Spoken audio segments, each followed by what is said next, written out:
O mercado de hardware se baseia muito nesse tal de custo-benefício, principalmente quando falamos de Brasil, mas com esses preços ridículos que a gente vê nos últimos meses, eu tenho a impressão que as placas custo-benefício têm tido uma performance não tão satisfatória quanto o que vimos antes nesse segmento. E pior, o custo está mais alto. Hoje o que a gente tem de baratinho e aceitável é a RX 6600, que no momento que eu estou gravando esse vídeo está em torno de R$ 1.400. E onde que entra a B570 nessa parada? Nos Estados Unidos, a RX 6600 tem o mesmo preço que a B570 no lançamento. Eu não acredito que isso vai acontecer no Brasil quando essa placa chegar aqui, mas por enquanto essa é a melhor base de comparação que nós temos. A B580 entregou uma ótima performance pelo preço de lançamento, desbancando até a 4060. E hoje vamos ver como que a B550 vai se posicionar, qual é a performance dessa placa e será que ela será a próxima queridinha do custo-benefício?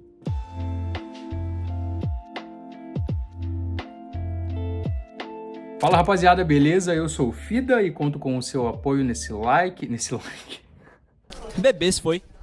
Conto com o seu apoio nesse vídeo, deixando o like aí embaixo, se inscrevendo no canal se você ainda não é inscrito, para que esse conteúdo chegue a mais pessoas que, assim como nós, curtimos hardware. Bom, galera, a B570 é basicamente uma B580 capada, com 2 núcleos a menos, um clock boost um tiquinho menor, menos memória, menor largura de banda, mas isso também não significa que seja uma placa ruim, só pelo fator dela vir com 10 GB de VRAM ao invés de 8, como a Nvidia e a AMD têm feito nas placas de entrada e até intermediárias, só por isso ela já ganha muitos pontos. Claro que não é só a VRAM que conta na performance, não adianta nada você ter uma van com um motor de Quid, a GPU então ela tem que ser boa também, e a prova disso, não sei se vocês se lembram da Radeon 7, né, uma placa aí que muito doida da AMD, acho que nem foi lançada para o público final, mas enfim, ela tinha 16 GB de VRAM e é muito inferior a uma 4070, por exemplo, que tem só 12 GB.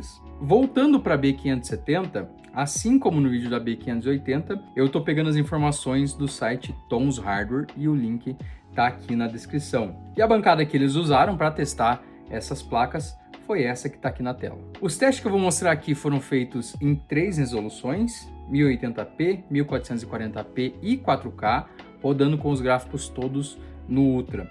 Começando pelos testes sem Ray Tracing em 1080p, a B570 ficou muito próxima da sua predecessora, a ARC A770, e da RTX 3060 de 12 GB. Lembrando, eles só testaram a 3060 de 12 GB. Então, sempre que eu falar o nome dessa placa aqui, não é a de 8, é a de 12. E se comparada com a B580, 7600 XT e RTX 4060, a diferença é de mais ou menos 18%. E comparando com a RX 6600, que é a placa que eu falei no começo desse vídeo, a B570 se sobressai em quase 30%. É muita coisa de diferença para placas aí que teoricamente teriam o mesmo preço. E digo teoricamente porque nunca sabemos se vai vir um imposto novo ou se o dólar vai subir para R$14 na semana que vem. Próximos testes em 1440p. A B570 novamente fica muito próxima da 3060 e da A770. Infelizmente, a diferença entre a B580 aumenta um pouco, na casa dos 22%.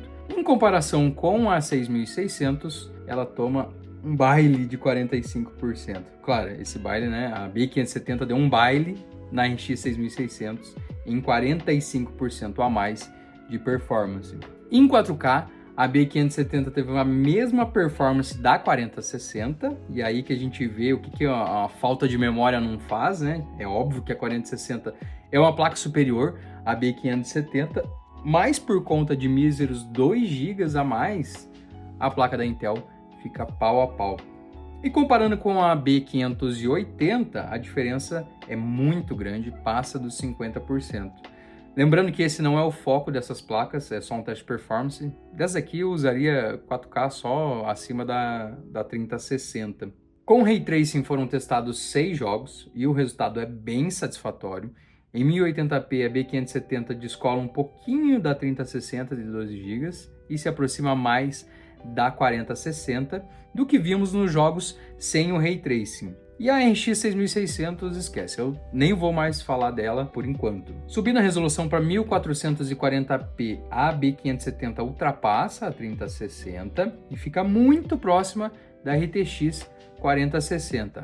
Porém, em 4K, ambas desbancam a placa da Intel, que inclusive vai parar abaixo da 7600 XT. Bom, galera, como vocês viram aí nos testes, a B570 tem uma performance muito competitiva com as placas atuais, sendo quase que gêmea da RTX 3060 de 12 GB, custando por volta de R$ 1.800 aqui no Brasil. E em relação à RX 6600, não tem jeito, a B570 é muito superior à placa da AMD. Por mais que a Intel ainda sofra ataques relacionados aos seus drivers, que inclusive melhoraram bastante, né?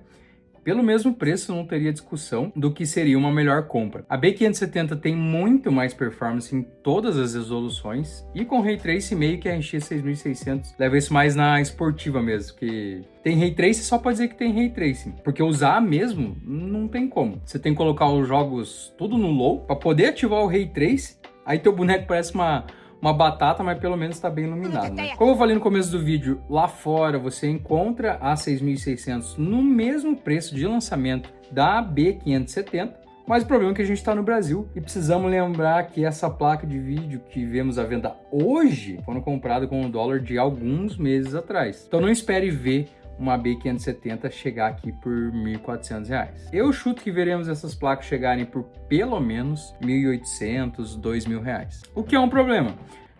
O gato corno. Ai, a Momo. Ai, desculpa, Momozinha. Pode arranhar. Arranha, isso.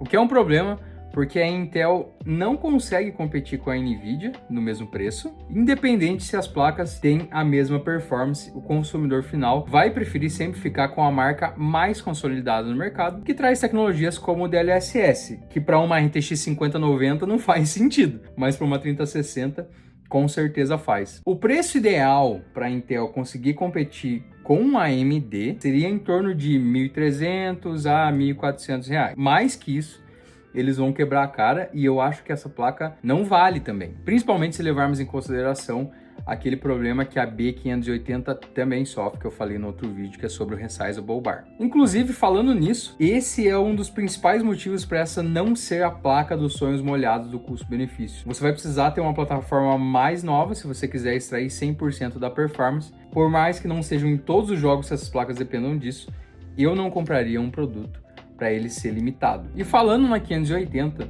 lá fora a diferença de preço das duas placas é muito pequena, é só $30. E assim, é $30 a mais para você ter uma placa que entrega 20% a mais de performance em 1080p e 50% a mais em 4K.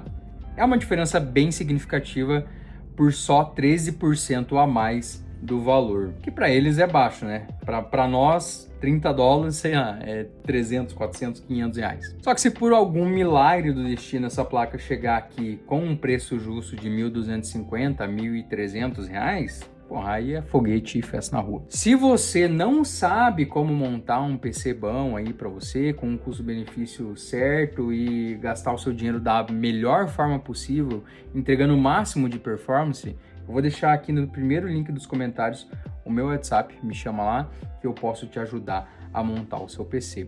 Além disso, não esquece de comentar aqui embaixo nesse vídeo para ajudar no engajamento. Um beijo, valeu!